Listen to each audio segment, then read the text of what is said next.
நீங்க சும்மா ஏதோ வந்து விவாகரத்து அப்படின்ற ஒரு விஷயத்த அப்படி போற போக்கில் தட்டிட்டு போடுறது வந்து நான் இல்லைங்க என் ஒய்ஃப் கூட இருக்க மாட்டேன், வேற ஒரு பொண்ணை கூட தான் நான் வாழ்ந்துகிட்டு இருப்பேன் அப்படின்னு சொல்றதை அவன் ஒரு வேத வாக்கா எடுத்துக்கிட்டு எதிர்காலத்துல நாமளும் இப்படி பண்ணலாம் பொழுது இதுல ஒரு பெரிய தப்பே கிடையாது அப்படின்ற மனநிலைக்கு இன்றைய தலைமுறை வந்துவிட போகிறார்கள் என்பதற்காக தான் அதை பேசுறது. இதுல யாரையும் காயப்படுத்தணும், யாருக்கு சப்போர்ட்டா பேசணும், மற்றவங்களை வந்து கீழே தாழ்த்தி பேசணுன்ற எண்ணம் கிடையவே கிடையாது.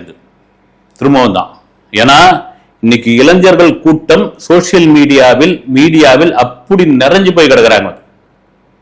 இன்னைக்கு வந்து ஒரு புதிய அரசியை கொண்டு வந்து அப்படி நிறுத்திருக்காங்கன்னா அதனுடைய பங்கு வந்து இளைஞர்களுடைய பங்கு தான். அதுல மாற்று கருத்து கிடையாது.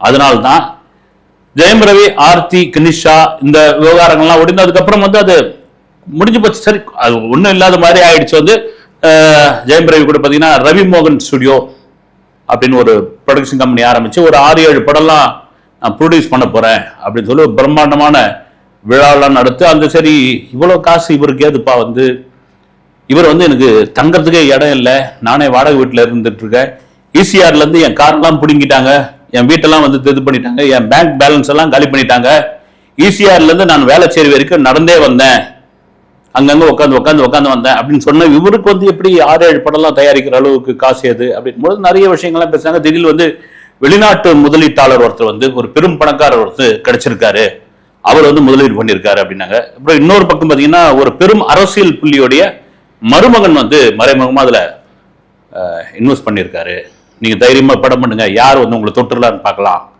நாங்க இருக்கிறோங்க, உங்களை அவ்வளவு தூரம் எல்லாரும் அடிக்கிறாங்கல்ல, நீங்க பண்ணுங்கன்னு. அப்புறம் யோகி பாபு வச்சு கூட ஆன் ஆர்டினரி மேன் அப்படின்ற ஒரு படத்தை ஜெயம் ரவி டைரக்ட் பண்ணிட்டு இருந்தாரு. எல்லாம் நல்லா ஸ்மூத்தா தான் போயிட்டு இருந்தது.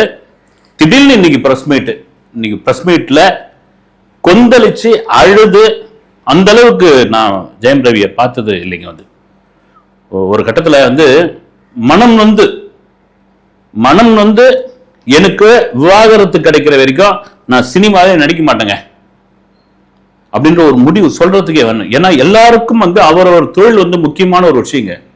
ஒரு சினிமா நடிகன் ஆகிறது எவ்வளவு பெரிய போராட்டம். ஜெயம் ரவி என்னதான் சினிமா பின்னணியில் அவங்க அப்பா எடிட்டரா இருந்தாலும் அவங்க அண்ணன் டைரக்டரா இருந்தாலும் ஒரு சினிமா பின்னணியில இருந்து வந்தா கூட அந்த இடத்தை தக்க வச்சுக்கிறதுன்னு ஒண்ணு இருக்குது இல்ல. வாய்ப்பு ஈஸியா கிடைச்சிருக்கு, ரைட்டு, அந்த வாய்ப்பு கூட அவ்வளவு ஈஸியா கிடைக்கல. இன்னைக்கு வந்து கோடான கோடி பேர் நடிகராகணும்னு அவ்வளவு பேர் வெயிட் பண்ணிட்டு இருக்காங்க. இதே கோடம்பாக்கம், வடபழனி, சாலிகிராமம், வளசரவாக்கத்துல ஆயிரக்கணக்கான இளைஞர்கள் வந்து ஒவ்வொரு சினிமா கம்பெனியா ஒவ்வொரு டைரக்டர் ஆபீஸா ஏறி இறங்கிட்டு இருக்காங்க.